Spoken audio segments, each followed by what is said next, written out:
time when Angkor was the main capital, not only of Cambodia today, but almost of Southeast Asia, because at the time, Khmer Empire was very powerful and developed positions in nowadays Laos, nowadays Thailand, sometimes even until Burma, and also Central and South Vietnam in particular. And here we gathered pieces showing different aspects of Hinduism as it was worshipped by the kings of Cambodia during the 10th to the 13th centuries. And for instance, one new object that we can find, which is not new at all, of course, it's 11th century, but a new design to display an important object is here this large statue of a Shiva image. It was found in the 1960s in a pond, Trapean, close by a Buddhist monastery, only by chance, because of the level of the water that changed.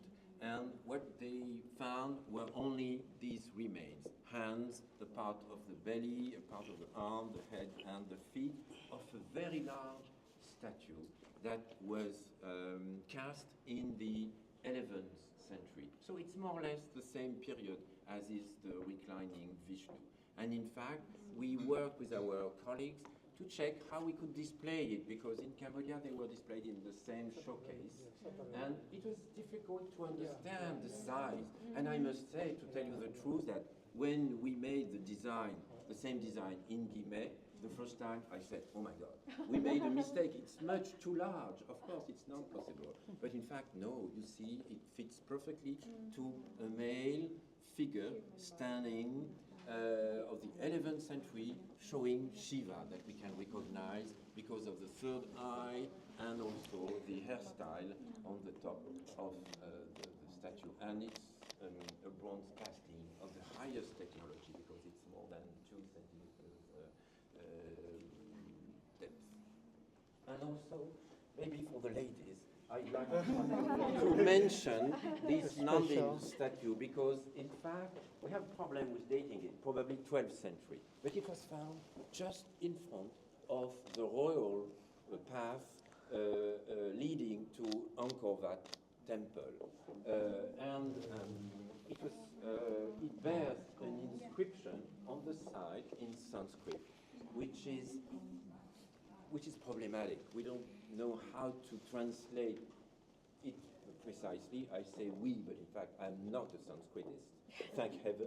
It's a very specific specialization, and in Cambodia it can be tricky to translate Sanskrit inscriptions written with Khmer writing system.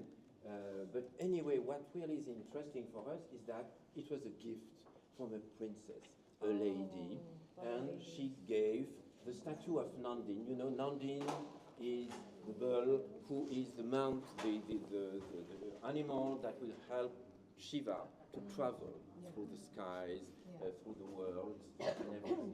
And he is here shown waiting for his master, actually. So, as it is in Cambodian temple, following the Indian influence of the iconography, you should consider him put just in front of the main temple of the statue of the god himself.